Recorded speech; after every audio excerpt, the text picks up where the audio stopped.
dapat na daw sipain si Senator Risa Hontiveros bilang senador. O, dapat hindi lang sipain yan, tadyakan nyo pa yan. Matapos po bumaliktad yung witness di umano niya, ay nagsasalita na nitong nakaraan na binayaran di umano siya para siraan si Pastor Kibuloy at ang mga Duterte. Nadamay po kasi dyan sa Senate hearing ang pangalan po ni Tatay Digong at ni Vice President Sara Duterte.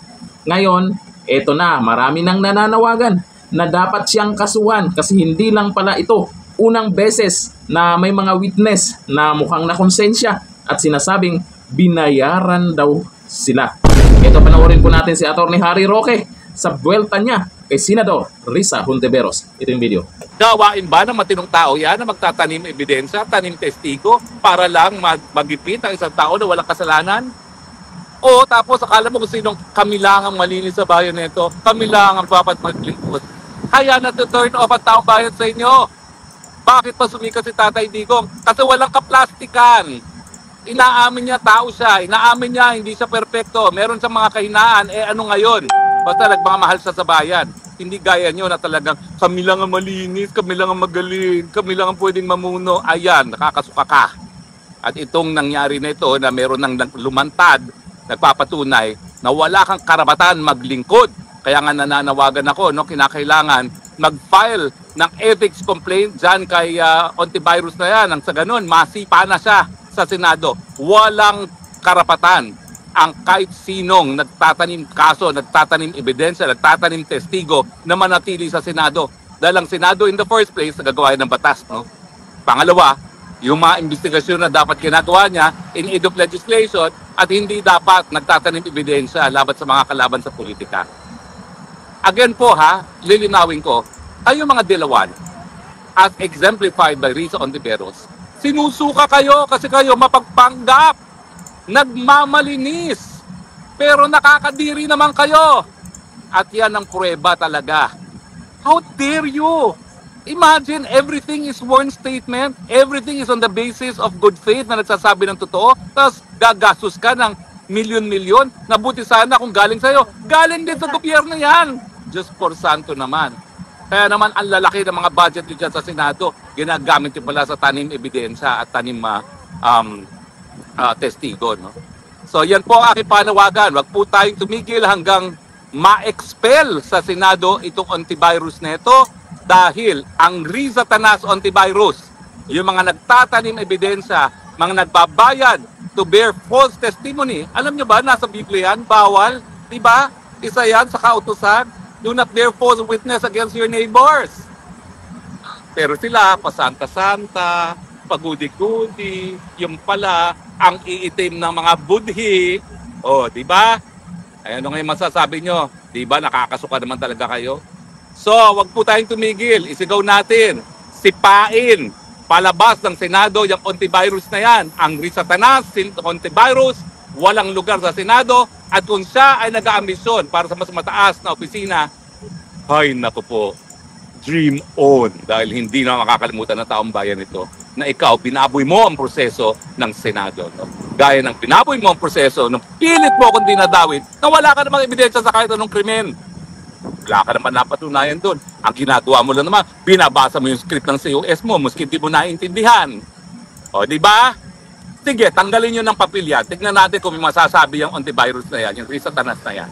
Tanggalan nyo ng babasahin yan. Tignan natin kung may masasabi yan sa Senado. Wala. Buti sana kung magaling yung scriptwriter mo. Hindi naman magaling yun. Kilala ko. Nag-estudyante namin yan sa UP Law. No? Kaya nga mediocre ka. Kasi mediocre din yung COS. Hoy, at saka COS taga-UP Law ka pa naman. Pero kung totoong paratang na ikaw ay naging instrumento para sa false testimony, naku, mangalabot ka. Si Hontiveros, hindi madidisbar. Ikaw, pwede ka madisbar dyan. Under oath. Si alias Rene, under oath yan.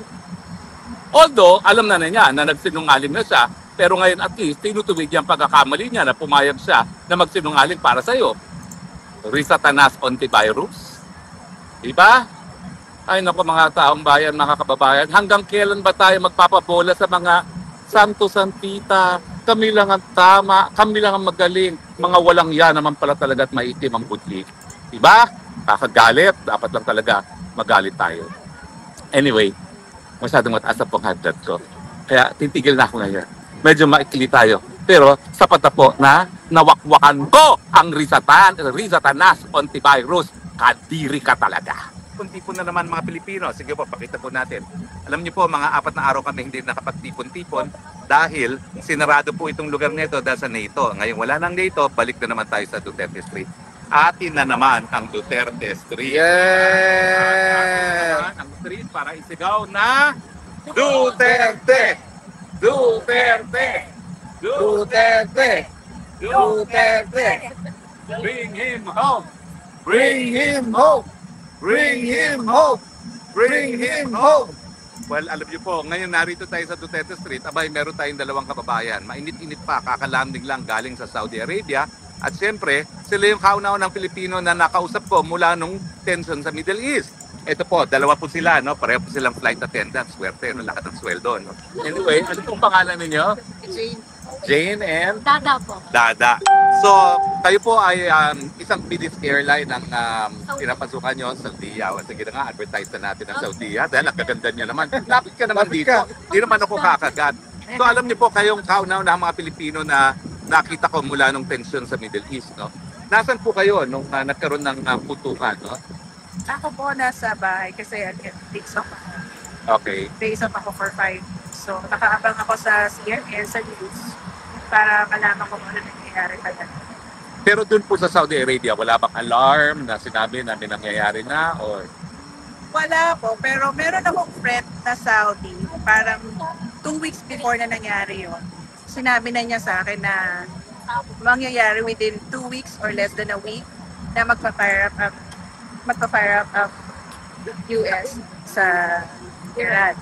wala ang nangyari nga, Israel, tinarget ang Iran.